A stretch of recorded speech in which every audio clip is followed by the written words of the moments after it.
Do you need me to make another ice machine run? You know, there's some wounds that ice can't heal.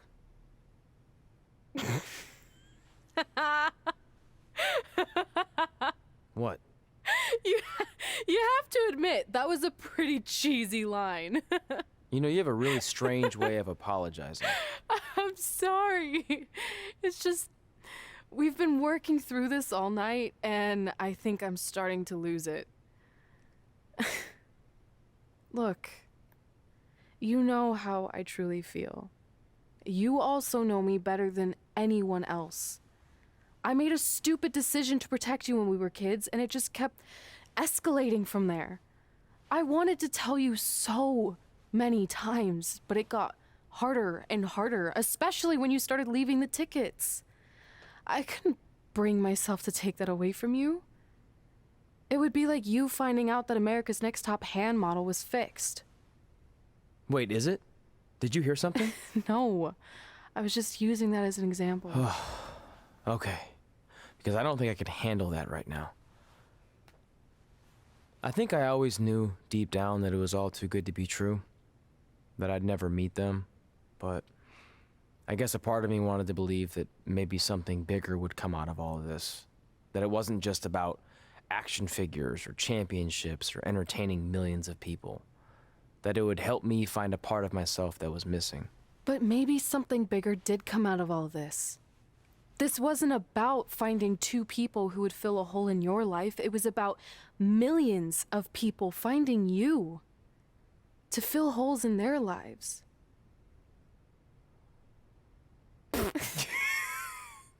Now that was cheesy. But it's true. Maybe. I have something for you. Please don't tell me this is a letter from my long-lost aunt and uncle telling me to forgive my best friend. Just open it. What's this all about? It's our new list. On one of my ice machine runs, or maybe it was one of the times you locked me out of the room, I can't remember, but I made some phone calls to management, and it's unprecedented, but they've agreed to let us get revenge on Brooklyn and Samoa Joe at tomorrow night's WrestleMania, assuming you're on board. I guess we're coming out of retirement. This has to be some kind of record. There's one other thing you need to know. Brooklyn and Samoa Joe agreed to the match, but only if we put our Hall of Fame spots on the line. You really want to do this? If we don't fight back after what they did, then we don't deserve those spots. Package deal. I'm in.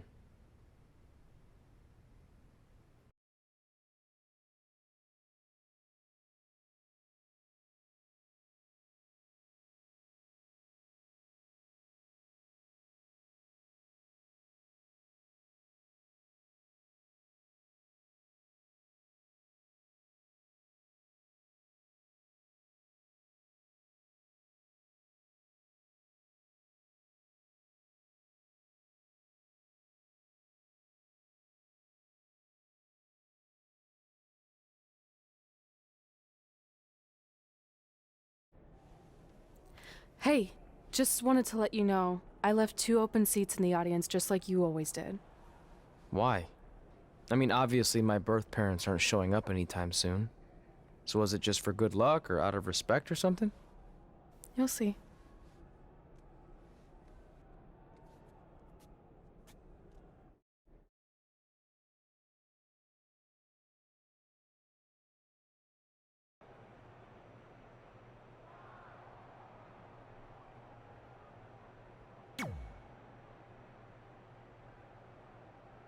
It doesn't matter how tonight turns out, because either way, I'm proud of how far you and Red have come. I mean, sure, it'd be nice to be able to say I trained 2 WWE Hall of Famers, and I could probably raise my rates again. But like I said, doesn't matter. Well, I know we didn't always see eye to eye, but me and Red owe you for helping us get our start. What do you mean we didn't see eye to eye? You were my prize student. Never doubted you once. I used to call you Sure Thing Trey. Are you serious? You thought I'd be a manager at best, and you definitely didn't think I'd make it to WWE, let alone become a Hall of Famer. I think you said something about pooping golden nuggets? I don't recall that. Anyway, good luck, sure thing.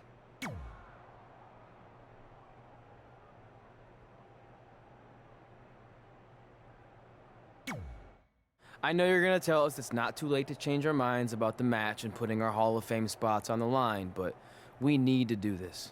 I wasn't gonna say that at all. It's actually way too late to change your minds. The match is happening. Oh.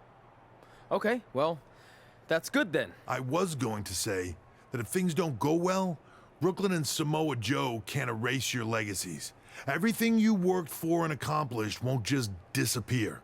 It sounds like you don't think we can win. Look, you both have defied the odds before, but I'm just being realistic. When it comes time to honor the Hall of Fame class tonight, we'll be out there front and center.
Welcome to another edition of Women Who Fight, where we have breaking news. Ooh. The new team of Red and Mickie James will get a tag team championship opportunity at Super Showdown. You neglected to mention it will be an Australian rules tag match in front of the Iconics' home crowd. I think all of that adds up to this being Mickie James's final match. You know, as our resident WWE expert, I have to mention that Ric Flair faced a similar career-ending stipulation years ago, and he went on to win quite a few matches before Shawn Michaels eventually retired him at WrestleMania. I think this situation could motivate Mickie James to go on a similar winning streak. Ric Flair and Mickie James are two completely different people in two completely different eras. Besides, Flair was competing in singles matches, not as part of a team, which means Mickey's career is not only in her own hands, but also Red's. That's a lot of pressure. Well, if anyone can handle that kind of pressure, it's Red. She's been a champion everywhere she's gone, and her win-loss record is one of the best we've ever seen. Not to mention, Mickie James is a hero of hers. I mean, the last thing Red wants to do is let her down. But that win-loss record you mentioned is from singles matches. Red's never been part of a team. Meanwhile, the Iconics have been teaming for years. They grew up together. Okay, can we at least agree that it was a good thing that Red and Mickie interrupted the Iconics' rules of cricket? Well, I don't know. I mean, I was kind of interested to learn more about it. Seems like a cool sport. Seriously?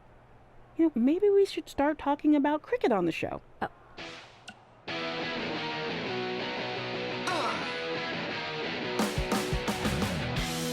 Welcome to another episode of Women Who Fight, where we have some huge news to discuss. That's right. After nearly 12 years of doing the show, we finally moved out of your parents' basement. Yes, we have recently upgraded our studio, but that's not what I wanted to talk about. Oh, I really hope your mom can still bring us snacks here. Yeah, we'll have to give her a security badge, but shouldn't be an issue. That's right, people. We're security badge big now. Okay, all that aside, what I wanted to discuss is the huge development that MMA star, actress, and international recording artist Brooklyn Von Braun is the new GM of SmackDown Live, she called it. It really has been an insane week as our worlds of MMA.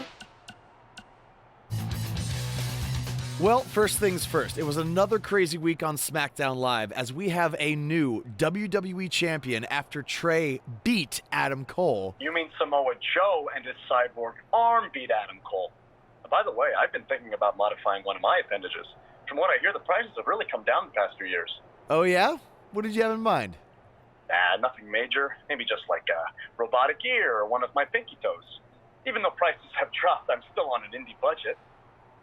I get the ear, I guess, but what would you even do with a bionic pinky toe? The pinky toe is the most underrated of toes. Without it, you wouldn't be able to run, walk, or skip. So if I had a bionic pinky toe, I'd be able to do all of those things, but way better. Can you imagine how good of a skipper I would be?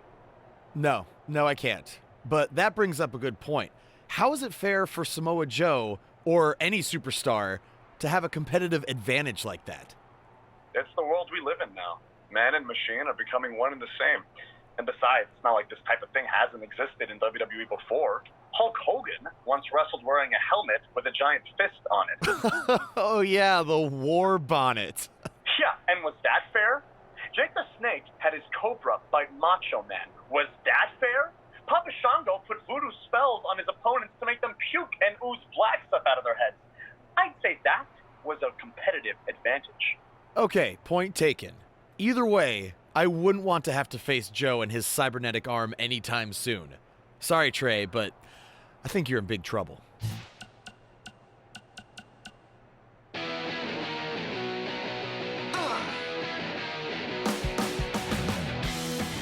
Welcome to a special live edition of Women Who Fight, covering all the fallout from SmackDown 1500. There is certainly a lot to cover. Well, let's start with the fact that there's a new WWE champion thanks to the actions of Brooklyn Von Braun. We can only speculate at this point, but it looked like Brooklyn and Samoa Joe might have been planning this for quite a while. Well, I want to hear an explanation from Brooklyn, and knowing her, I'm sure we will. But it doesn't take a genius to connect the dots. This was a setup. And I think it started with Brooklyn teaming with Trey in the Mixed Match Challenge in order to earn his trust. Yeah, looking back on it all now, her sudden change of heart was just way too good to be true. Look, this might be controversial, but you have to applaud Brooklyn in some way. What? Why?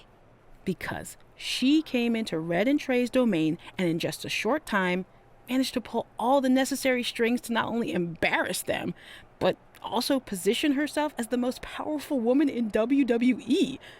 Like it or not, that's impressive. Yeah, I'm not sure that's how I'd describe it. Deceitful? Maybe vile, perhaps, but impressive? No. Look, you're obviously biased towards Red and Trey since they're longtime WWE superstars. And when an outsider from MMA comes in and dominates them at their own game, it doesn't sit well. I get it. That's not what this is about. It's about right and wrong. No. And Brooklyn is clearly wrong here. No, I don't think it's that simple. Oh, whatever. I mean, lost in the shuffle of all of this is that Red announced she wanted to bring back the Divas Championship, but was informed that it was already spoken for. Well, and we'll speculate on what that could possibly mean when we come back. Maybe we can have a bias-free discussion on that. Maybe. Cole, man, it's almost time for one of my favorite days of the year. National Kazoo Day? Okay, that is a great day, but I was actually referring to the Royal Rumble. Oh, yeah. Right. Are you in it this year? Nah, unfortunately, I'm not. I've been nursing a bit of an ankle injury, and old Buzz doesn't recover quite as quickly as he used to back in the day. Cool story. No one's buying it. So when should I expect you to be out there? Early on, or maybe as a big surprise near the end? I'm not in it, I swear. I've known you for like 15 years now, and I know when you're lying. You have that tell where you touch your face. We're talking on the phone. How would you even know if I touched my face? I heard you do it with my bionic ear. You don't have a bionic ear. I've considered getting one. Anyway, since I'm definitely not in the Royal Rumble, I'm going to predict Adam Cole to win it all. I think he's determined to get back in the title picture after his last run ended at the hands of Samoa Joe and Trey. Who do you got, Cole? Buzz? Seriously? Look, for the last time, I'm not in the Rumble. I just heard your hand brush against your face. You are in the Rumble. I knew it. Let's take a break from all... We had a lot of things planned for today's WrestleMania preview show, but all those went out the window at the Hall of Fame ceremony when Brooklyn Von Braun and Samoa Joe assaulted Red and Trey, destroying the moment they'd been working for their entire careers. There's just a lot to digest here. We're just on the outside covering this, so imagine what Red and Trey have been working through. This is their entire lives. I mean, Red had been keeping that secret from Trey all those years. How do you deal with that? Look, I'll be the first to admit I've taken Red's side since day one, and she has some things she needs to reconcile with Trey, but that's between them. Yeah. And on the flip side, in no way does it excuse what Brooklyn did. So please, Kit, don't try to defend Brooklyn like you always do. I'm just not in the mood. That's not what I'm doing. And honestly, I can't this time. Like you said, Red and Trey have their own stuff to work out, but what Brooklyn did crossed the line. That wasn't one-upping Red and Trey or outsmarting them. That was disgraceful.